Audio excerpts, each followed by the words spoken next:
দেখা যাচ্ছে?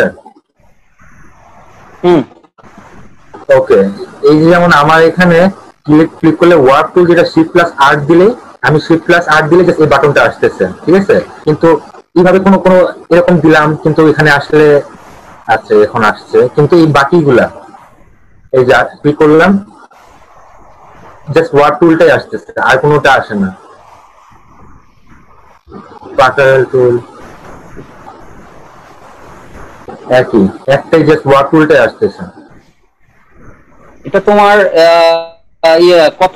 কত ভার্সনটা ইউজ করতেছো? ইলাস্ট্রেশন 2020 টা ইউজ করতেছি স্যার। 2020? জি, এটা তো অনেক আপডেট ভার্সন আর কি। এটা আমার একটু মানে এটা কোথায় কি টুলটা আছে আমার একটু এটা দেখতে হবে, কারণ 2020 আমি এখন পর্যন্ত সবগুলা কাছে না। তোমারই আমি বুঝতে পারছি যে এগুলো তো সব লেখা আছে, বাট আচ্ছা এটা ধরো তো, রিঙ্কেল টুলটা ধরো তো। দিলাম, হ্যাঁ, জাস্ট ওয়ার্কের কাজটাই হইতাছে শুধু, এই যে আর বাড়ে না। আচ্ছা এরকমই কি কাজ আর কয়জনের হচ্ছে? স্যার আমি তো আপনারটা ইউজ করতেছি, এই জন্য আমি এটা মানে আমারটা 2020 আছে, বাট আমি আপনি যেটা করাচ্ছেন ওটাই করতেছি। আচ্ছা এটা একটু বড় করো তো। স্যার উইন্ডোতে যে কিছু করতে হবে কিনা, লাইক বের করে নিয়ে আসতে হবে কিনা টুলসগুলো বাইরে? না এটা না, এটা একটু বড় করো। হ্যাঁ, স্ক্রিনটা একটু বড় করো। মানে কোনটা বড় করব? ওই যে ইসে যাও, ওই এসেনশিয়ালে যাও তো। এসেনশিয়াল কোথায়? এই যে কর্নারে ডান দিকে, রাইট সাইডে উপরে কর্নারে এসেনশিয়াল। রিসেট এসেনশিয়ালটা দাও, বা নিউ ওয়ার্ক স্পেসটা দাও দেখি। নিউ ওয়ার্ক, দেখি করো তো। এখন ইসে আসো তো। আচ্ছা আমি টুইঙ্কেল ক্লিক করি, এতটুকু আর বাড়ে না। ক্লিক করো, মানে একটা ক্লিক করো, জাস্ট ক্লিক করে ধরে রাখো। দাঁড়াও আগে ক্লিক করো, টান দিও না, জাস্ট ক্লিক করে ধরে রাখো। ওকে, ক্লিক করলাম। হ্যাঁ ক্লিক করো। করছি তো স্যার। ক্লিকে কিছু হচ্ছে না, এই তো। জি স্যার, এই যে জাস্ট আপনি যেমন একটা দেখালেন, এটা টানলে আর বাড়তি থাকে, এটা তো এতটুকু স্টপ হয়ে আছে। আচ্ছা ওয়ার্ক স্পেসটা আবার যাও, ওয়ার্ক স্পেসটা যাও, ওয়ার্ক স্পেস ওই এসেনশিয়াল থেকে। আচ্ছা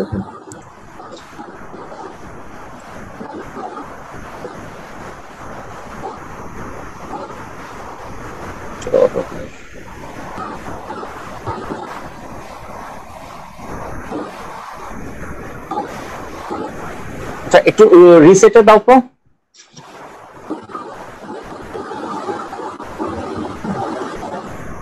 হলে কিন্তু রিসেট এটা না স্যার?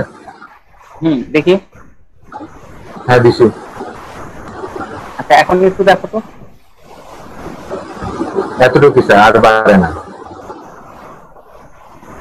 আচ্ছা পেজটাকে একটু ক্লোজ করে আবার ওপেন করো।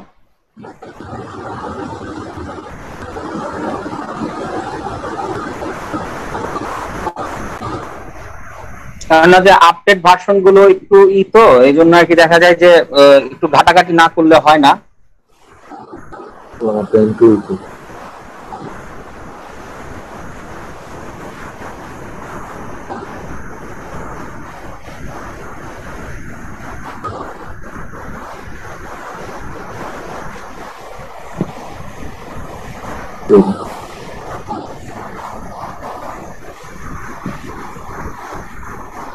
এখন তো আসেই না, জাস্ট শিফট এবং আর চাপ দিলে তারপর মাউস যে সার্কেলটা আসতেছে, জাস্ট এতটুকু টান দিতেছে, আর বাড়ে না। আচ্ছা তোমার এটা প্রবলেমটা আমার একটু দেখতে হবে, কারণ যে 2020 এখন পর্যন্ত আমি আর কি করি নাই তো, কারণ যে আমার ল্যাপটপে সাপোর্টার হয় নাই বলে এই জন্য 2020 আমি করি নাই। এটা এই অবস্থায় আছে তো। আর এটা কি তোমার কি ক্র্যাক ভার্সন না ক্র্যাক ছাড়া সেটা বলো। এটা ক্র্যাক স্যার। হ্যাঁ ক্র্যাকটা মানে ই করা না? হ্যাঁ। আচ্ছা ঠিক আছে, তারপর আপাতত যদি একটু পসিবল হয় আমি যেগুলো দিয়েছি ফাইল সেটাতে একটু প্র্যাকটিস করো। আপনি দুটো দিবেন, আপনি কোনটা ইউজ করতেছেন? আমি CS6, মানে জাস্ট CS6। এক মিনিট। পোর্টেবল লাস্টের দুইটা মানে একটা হচ্ছে ইলাস্ট্রেটর পোর্টেবল CS6 টা যেটা। আচ্ছা অ্যাডোব ইলাস্ট্রেটর সিএস, না না একটা CS5 লাইট পোর্টেবল আছে, আর একটা আছে just Illustrator portable. Just Adobe Illustrator ওটা CS6 টা কি? মানে ইলাস্ট্রেটর পোর্টেবল যেটা শুধু ওটা? হ্যাঁ হ্যাঁ সেটাই। হ্যাঁ হ্যাঁ ওকে আমি তাহলে ওইটাই চালাই।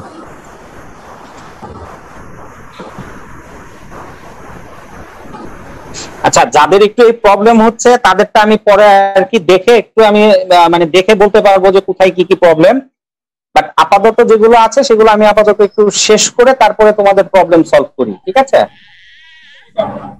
Okay sir. Okay sir.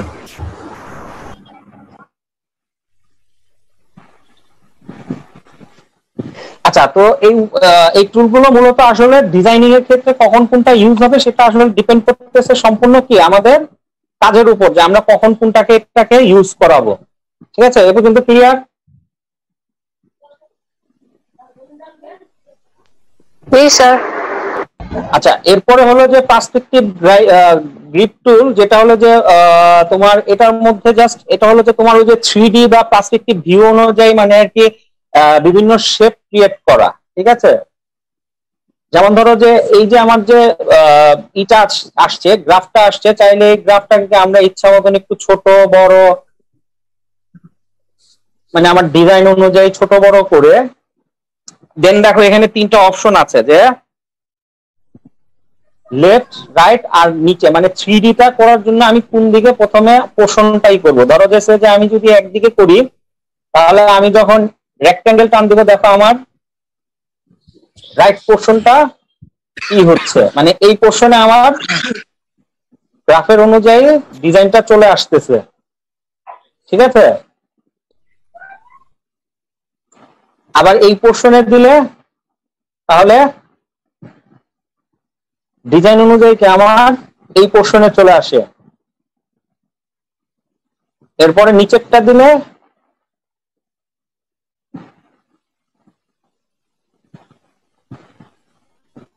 এখানে আমি ক্রস করে দিচ্ছি,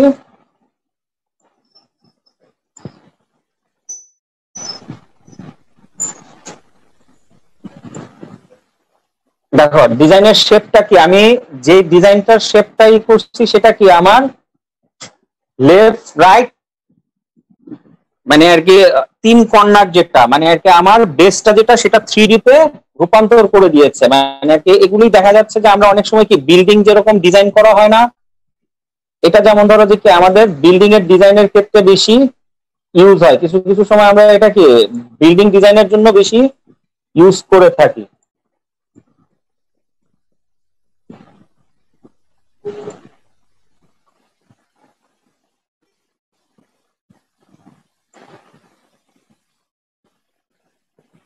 ধরো এই আমার বেজেরই বোঝা গেছে যে 3D টা কিভাবে হচ্ছে এখানে।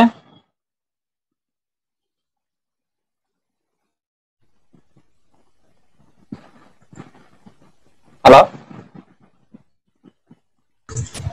স্যার এটা আরেকটু দেখান।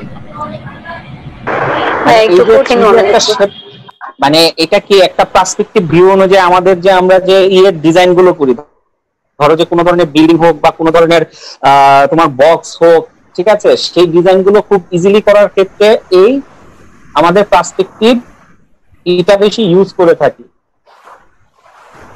যেমন ধরো আমি এই যে শেপটাকে নিচ্ছি, ধরো এখান থেকে একটু ধরো এটা আমার কয়তলা বিল্ডিং হতে পারে, ধরো যে এটা আমি চাচ্ছি 5 তলা বা 10 তলা একটা বিল্ডিং এর ডিজাইন করতে, ধরো আমার কর্নার থেকে এরকম হচ্ছে, বা আমি চাচ্ছি যে না আরেকটু আমার ভিউ অনুযায়ী আরেকটু ভিতরে ঢুকে যায়, তার মানে কি এই পয়েন্ট ধরে একটু আবার দেখানো যায়, মানে এটা তো জাস্ট হলো যে পার্সপেক্টিভ গ্রিড টুলটা যেটা আর কি, এই যে ওকে ঠিক আছে। এই ধরো যে আমার কি এটা একটা অ্যাঙ্গেল টাইপ অনুযায়ী ধরো যে একটা বিল্ডিং এর শেপ আমি ডিজাইনটা করতে চাচ্ছি, তার মানে কি এখন জাস্ট রেক্টেঙ্গেল দিয়ে আমার এই পয়েন্ট থেকে কি আমার এই যে ইটা যেটা ধরা আছে, ধরো তারপরে কি আমার এই যে তিন কর্নারে দেখো এই যে আমার যে ইটা আছে ছক্কা টাইপ যেটা আছে এটার এক সাইডে দিচ্ছি সেটা নীল পোর্শনে, এবার দিচ্ছি কমলা পোর্শনে। কমলা পোর্শনের ডিজাইনটা আমার এই যে দেখো যে রেশিওতে আছে ডিজাইনটা আমি দিয়ে রাখছি সেই রেশিওতে ধরতেছে। এরপরে হলো নিচের যে বেজ, নিচের বেজটা হলো যে আমার ধরো এখান থেকে এই, তার মানে কি এখন এই যে জাস্ট আমি ক্রস চিহ্ন দিয়ে কেটে দিলাম, তার মানে দেখো আমার এই শেপটা কি হচ্ছে।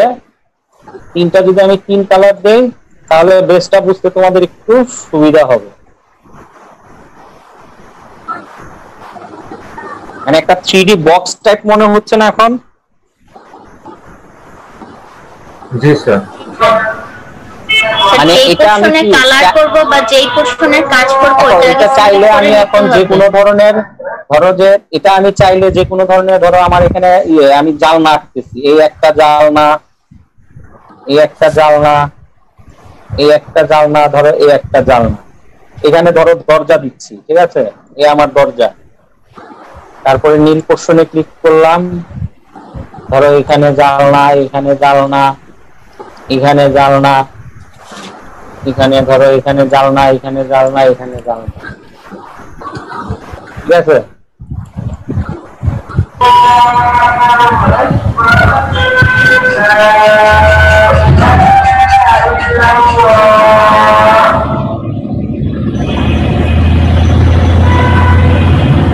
দেখো তো এখন কি বোঝা যাচ্ছে? এটা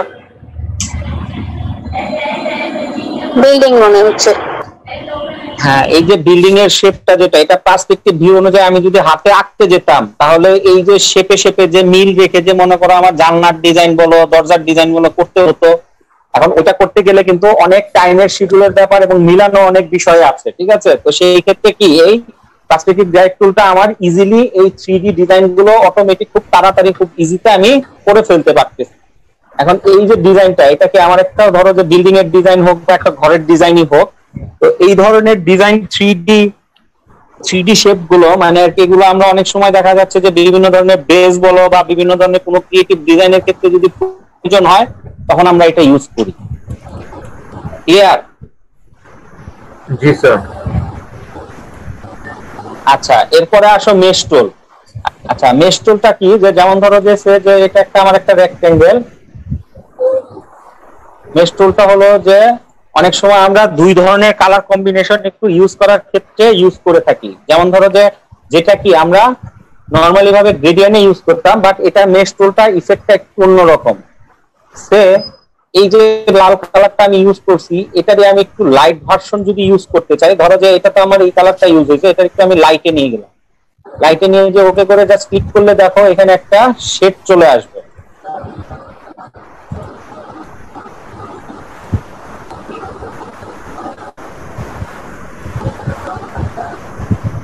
দেখা গেছে শেড? না স্যার। স্যার মাঝে যে একটু হালকা দেখলাম আবার বড় করার পর। আচ্ছা দেখাচ্ছি আবার। ধরো এই, ঠিক আছে,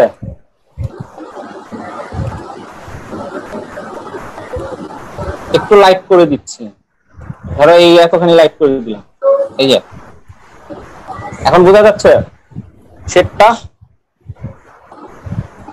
জি স্যার, ভিতরে বেশি লাল, সাইডে কালো কালো। মানে এখন মানে আর কি যখন আমরা কোনো একটা কালার কম্বিনেশনে ধরো যে অনেক সময় দেখা যায় যে ওই যে ধরো যে দুইটা কালার কম্বিনেশন একটু লাইট ডিপ সেই জিনিসের ইফেক্টের ডিজাইন গুলো আমাদের কি এটা এভাবে রেডি করে থাকি। যদি আমি আরো কালার দিতে পারবো, যেমন ধরো এই মেশ টুলি আমি যদি এখানেও ক্লিক করে দেখো ওইখানেও এই কালারটা দিলে মানে শেডের ভেরিয়েশনে কালার গুলো চেঞ্জ হয়ে যাবে।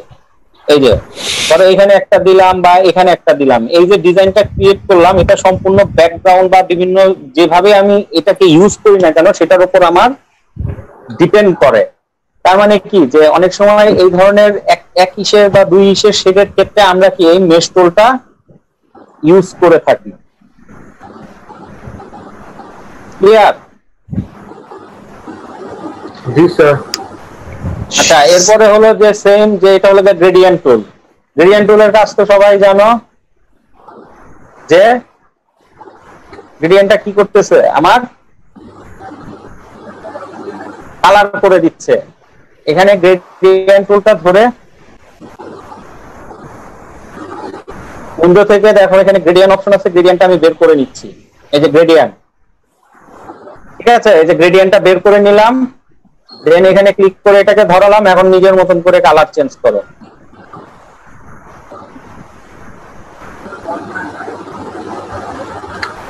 এই যে ঠিক আছে, এখানে গ্রেডিয়েন্ট গুলো এখন নিজের মতন করে ডিজাইন চেঞ্জ করে আমরা এখানে গ্রেডিয়েন্টটা ক্রিয়েট করে থাকি। ক্লিয়ার?